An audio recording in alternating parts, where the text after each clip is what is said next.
Salut les joueurs, bienvenue dans la Pronozone, votre émission dédiée aux paris sportifs.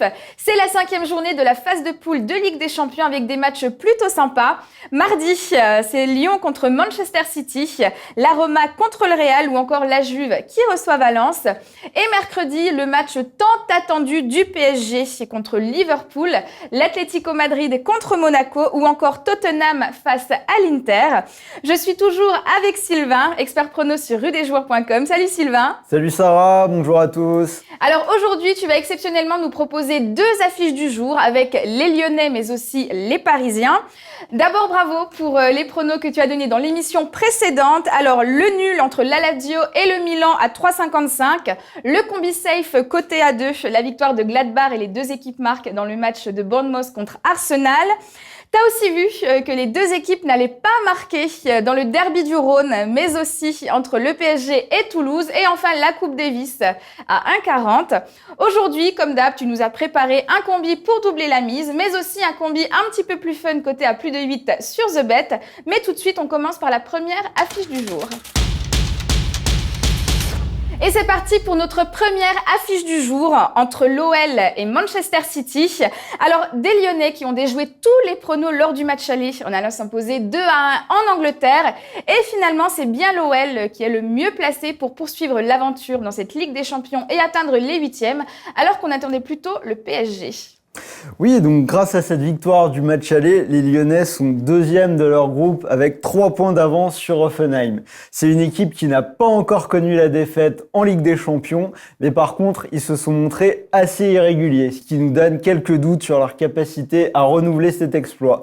Donc si on prend tous leurs matchs, donc ils ont gagné ce match aller, mais par contre derrière, à domicile contre Donetsk, ils encaissent 2 buts en première mi-temps, ils sont menés 2-0, ils arrivent quand même à revenir, ils font match nul de partout. Dans le double duel contre Hoffenheim, ils mènent 2 fois au score en Allemagne, mais ils finissent par être repris et ils font match nul 3-3. Et rebelote au retour, chez eux, ils mènent 2-0 et ils sont encore repris dans les arrêts de jeu pour un match nul 2-2. Donc c'est une équipe qui a craqué dans la dernière demi-heure et ça nous donne quelques doutes avant ce gros duel contre Manchester City. Ça pardonnera sans doute pas. Et la machine de Guardiola tourne quand même à plein régime. Oui, alors donc cette équipe de Manchester City qui a connu sa seule défaite de la saison lors du match aller. En première ligue, ils ont quasiment battu tous les gros. Ils ont battu Chelsea, ils ont battu Arsenal, ils ont battu Tottenham et il y a 2 semaines, ils ont gagné dans le derby contre United 3-1. C'est une équipe qui reste sur 8 victoires consécutives. Ils ont encore gagné ce week-end 4-0 contre West Ham et ils viennent de marquer 19 buts sur les 4 derniers matchs. C'est dire un petit peu l'ampleur de la tâche qui attend les hommes de Bruno Genesio sur ce match. Et côté lyonnais, Fekir est sorti à la mi-temps du derby contre Saint-Etienne. Pour l'instant, sa présence n'est pas remise en cause, mais on ne sait pas vraiment s'il sera là. Mais dans tous les cas, c'est un Fekir bien diminué qui devrait jouer et dans tous les cas qui serait beaucoup moins puissant que lors du match aller. Oui, donc Nabil Fekir, c'est le gros point d'interrogation de la composition de cette équipe lyonnaise. Comme tu viens de le dire, il est sorti. Donc après le match, il a dit que c'était rien de grave et qu'il allait jouer. Mais il est quand même sorti dans le derby, dans le match contre Saint-Etienne. On sait à quel point c'est un match important pour les Lyonnais, surtout Fekir qui a été formé là, qui a grandi là. Donc à mon avis, il a quand même quelque chose. Il a beau minimiser, à mon avis, il est blessé. Ça va quand même être très compliqué.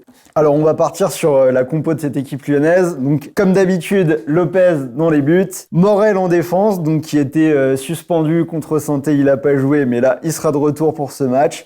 Marcelo et Denayer, donc qui a marqué dans le derby. Donc un milieu à 5 avec Ferland Mendy, le nouveau bleu, Touzard, Ndombele et Tété. Donc éventuellement Fekir. S'il ne joue pas, il y aura sans doute Aouar à sa place. Et en attaque, Memphis Depay et Moussa Dembélé. Et côté compo de City, Benjamin Mendy sera absent. Il vient de se faire réopérer du genou.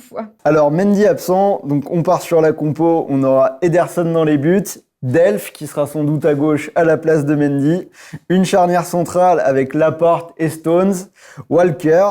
Milieu de terrain, Gundogan, Fernandinho et David Silva. Et une attaque en triangle avec Sterling, Gabriel Jesus qui joue souvent en Ligue des Champions à la place d'Agüero et Riyad Mahrez. Et donc toi, Sylvain, dans ce match, tu vois pas mal de buts. Alors, pas mal de buts. Donc, je vais partir en premier pari. Ce sera plus de 2,5 buts. Donc, c'est passé dans les 8 matchs de Ligue des Champions concernant les deux équipes. Donc, grosse confiance, cote à 1,25. Deuxième pari, donc ce sera la victoire de Manchester City et plus de 2,5 buts, coté à 1,52. Donc, comme on l'a dit, les Citizens qui partent favoris pour prendre leur revanche par rapport au match aller et plus de 2,5 buts. Et le dernier pari, donc on pense quand même que Lyon est capable de faire quelque chose et d'offrir une résistance, donc je mettrai Manchester City et les deux équipes marques cotés à 1,92. Pour notre insolite du jour, on pensait avoir tout vu en termes de gêne absolue. Eh bien non. Et là, on remercie ou pas Patrice Evra pour une séquence qu'il a partagée sur Instagram. Jeudi avait lieu la fête de Thanksgiving aux États-Unis et la tradition veut que l'on mange une dinde. Et Evra s'est filmé en train de préparer la volaille, si on peut dire ça comme ça. Alors c'est une vidéo qui a fait beaucoup réagir sur les réseaux sociaux et l'ancien capitaine des Bleus a même dû faire une deuxième vidéo pour s'excuser. Il a notamment adressé un message aux véganes en leur disant « Je ne dis rien quand vous mangez toute l'herbe de mon jardin, vous mangez tout, même les fleurs, donc arrêtez juste d'être ennuyeux. » Alors en ce qui me concerne, I love pas du tout this game. Chez vous, dites-nous ce que vous en pensez avec le hashtag LPZ. On vous l'a annoncé en début d'émission, aujourd'hui on a exceptionnellement une deuxième affiche du jour. Bah oui, on peut pas passer à côté du match ultra important du PSG contre Liverpool. Un PSG qui n'a jamais été autant en danger en Ligue des Champions. Ils sont actuellement 3e au classement avec un point de retard sur la 2e place. Et là, le match sera capital en vue de la qualification pour les 8e. Oui, un match capital puisque le PSG se trouve dans un groupe vraiment hyper disputé. Les 4 équipes se tiennent en 2 points.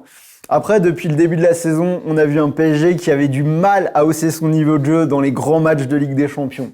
Dans cette Ligue des Champions, ils ont gagné qu'un seul match et c'était à domicile contre l'Étoile Rouge de Belgrade quand ils ont gagné 6-1. Et d'ailleurs, il y a eu des soupçons de match truqué, donc on n'en parle même pas. Ensuite, donc, ils ont perdu au match aller contre Liverpool 3-2 et ils ont fait 2 matchs nuls contre Naples. Donc on a vraiment besoin de voir un pari qui va hausser son niveau de jeu et ça va être un petit peu un révélateur pour voir s'ils sont capables d'aller un peu plus loin. Donc à voir, ils ont fait 14 sur 14 en Ligue 1, maintenant ils ont les cartes en main, à voir s'ils ont le niveau pour gagner cette Ligue des Champions ou pas, ça va être mercredi. Tout va se jouer. Et en face des Reds qui ont de très belles dispositions à domicile, mais qui ont montré quelques difficultés hors de leur base, comme en atteste leur revers contre Naples et l'Étoile Rouge de Belgrade. Oui, donc 2 défaites à l'extérieur sans marquer, donc ils perdent 1-0 à Naples et 2-0 à Belgrade. Ils sont toujours là parce qu'ils ont gagné leurs 2 matchs à domicile, donc contre le PSG 3-2 et contre l'Étoile Rouge 4-0, mais eux aussi, ils ont des choses à prouver à l'extérieur. Ils sont invaincus en Première Ligue. Ils viennent de gagner à l'extérieur justement ce week-end 3-0 à Watford. Donc, c'est un peu la même situation que le PSG. Ils ont les cartes en main, à eux de prouver. Et du côté du PSG, Dani Alves a fait son grand retour contre Toulouse ce week-end après 6 mois off. Et là, la question qui brûle toutes les lèvres, qu'en est-il de Neymar et Mbappé ? Oui, donc alors on les a vus tous les deux sortir. Donc Neymar contre le Cameroun et Mbappé contre l'Uruguay.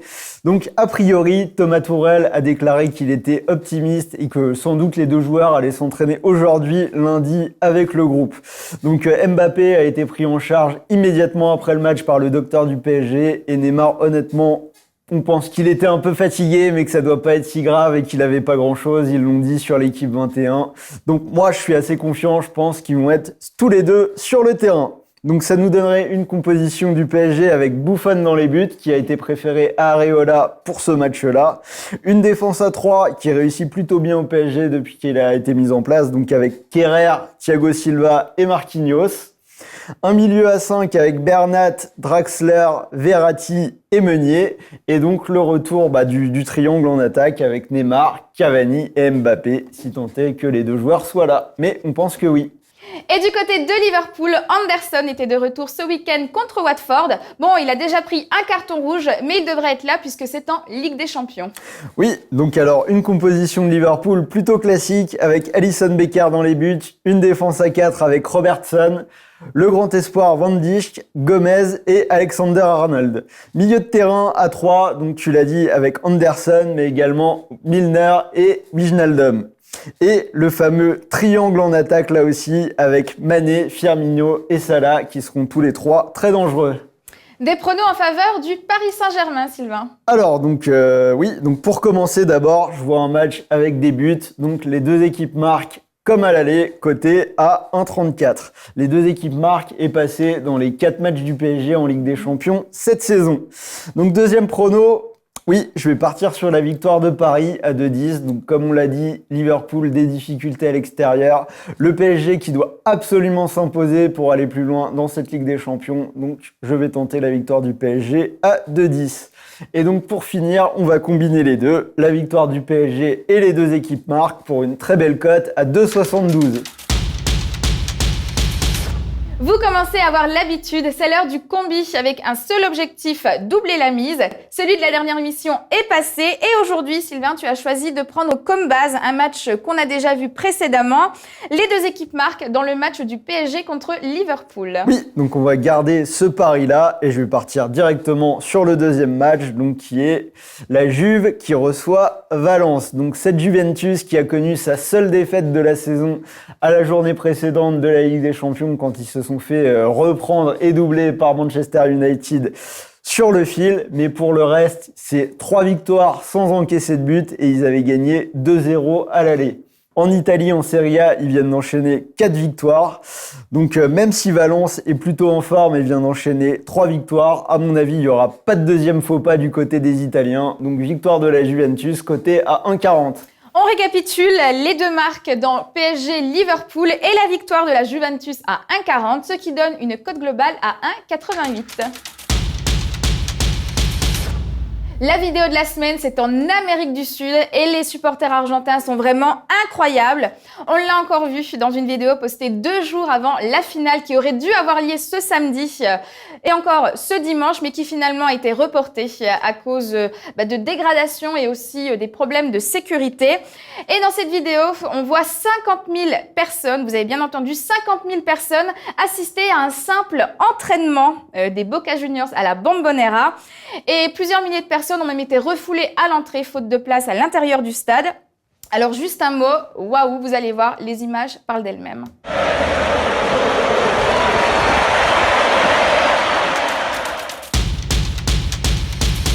Place à présent au combi fun de la semaine et pour cette 5e journée de Ligue des Champions, 7 matchs sont concernés pour une cote globale à plus de 8 sur The Bet. Les 3 premiers paris, on en a déjà parlé dans l'émission, avec plus de 2,5 buts dans le match des Lyonnais contre City, les 2 marques pour PSG, Liverpool et la victoire de la Juve. Et le 4e match sera du côté de l'Angleterre avec les Young Boys Bern qui vont rencontrer Manchester United. Alors des Suisses qui sont en bas de tableau avec 1 point obtenu durant cette phase. C'était contre Valence lors de la 3e journée avec un score final de 1-1. Oui, donc des Mancuniens qui doivent encore absolument prendre des points pour se qualifier. Donc a priori, ils ont un match facile face aux petits poussets de cette compétition. Ils ont gagné 3-0 à l'aller. Donc là, Sarah, aucune hésitation. Pour moi, ce sera la victoire des hommes de José Mourinho, coté à 1,21. On continue en Allemagne avec Dortmund qui est en tête du groupe A avec 3 victoires lors des 4 dernières journées. Ils reçoivent aujourd'hui Bruges qui est en plus grande difficulté. Bon, ça reste moins pire que Monaco. Et aujourd'hui, Sylvain, tu vois une victoire facile des Allemands. Oui, donc le Borussia Dortmund qui joue la première place de son groupe avec l'Atlético de Madrid. Ils sont dominateurs en Bundesliga. Ils ont encore confirmé ce week-end en allant s'imposer à l'extérieur. À côté de ça, on a des Belges qui sont très mauvais en déplacement à l'échelle européenne. Ça fait plus de 10 matchs sans victoire à l'extérieur. Donc pour moi, pas d'hésitation. Victoire du Borussia, coté à 1,31. On reste en Allemagne avec Hoffenheim qui reçoit le Shakhtar et les deux équipes n'ont gagné aucun match lors des 4 premières journées. Alors, donc 2 équipes qui n'ont gagné aucun match mais qui marquent des buts. Donc pour moi, le pari, ce sera les 2 équipes marquent. Donc dans les matchs d'Hoffenheim, c'est passé 4 fois sur 4 dans cette Ligue des Champions. Ce week-end, ils ont encore été le protagoniste d'un match à but puisqu'ils ont fait un match nul 3 partout contre le Hertha Berlin. Si on ajoute à ça qu'ils ont fait 2 partout au match aller et que le Shakhtar est quand même une équipe joueuse qui a fait par exemple un autre match nul 2-2 contre Lyon, on attend un match avec des buts. Donc les 2 équipes marquent, coté à 1,33. Et on termine avec Athènes qui subit le même sort qu'Hoffenheim et le Shakhtar. Ils n'ont pas gagné non plus cette saison en C1 et pire, ils ont même perdu la totalité de leurs matchs. Ils sont donc à la dernière place du groupe E avec un beau 0 pointé.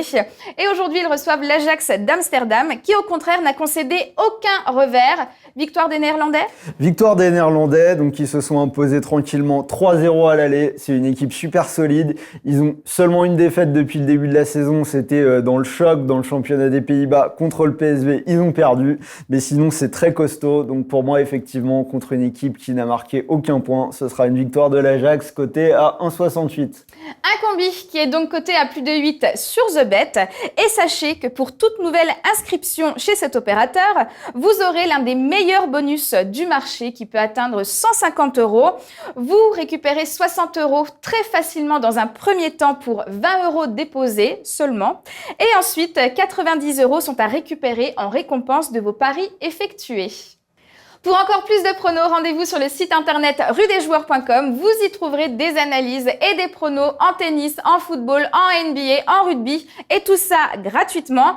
Et vous pouvez également devenir membre Gold du club VIP Rue des Joueurs. Et c'est Noël avant l'heure. Vous pouvez profiter d'un an d'abonnement pour 59 € qui peuvent se transformer en 24 € puisque pour toute nouvelle inscription, vous recevrez 20 € de cash et vous recevrez 15 € supplémentaires si vous parrainez un ami qui devient membre Gold à son tour. Pour un rappel très rapide, si vous devenez membre Gold du club VIP Rue des Joueurs, vous allez avoir accès à 40 pronostics exclusifs rédigés par nos experts, du cash offert en supplément chez les opérateurs, ainsi que des tournois de poker en totale exclusivité. Donc c'est le moment de nous rejoindre. On vient de passer hier un combi foot à plus de 1,80 et beaucoup d'autres paris. On est sur une bonne série, donc rejoignez-nous. Par exemple, on parlait tout à l'heure de TheBet. Alors sachez que si vous êtes membre Gold, vous recevrez 40 € de bonus supplémentaires en cash, en plus du bonus de 150 € chez cet opérateur. Merci Sylvain pour tes conseils et pour tes pronos. On se retrouve vendredi pour un nouveau numéro de la Pronozone pour les matchs du week-end. En attendant, réagissez sur les réseaux sociaux, Facebook, YouTube, Snapchat et Instagram. N'oubliez pas de réagir avec le hashtag LPZ. Ciao les joueurs!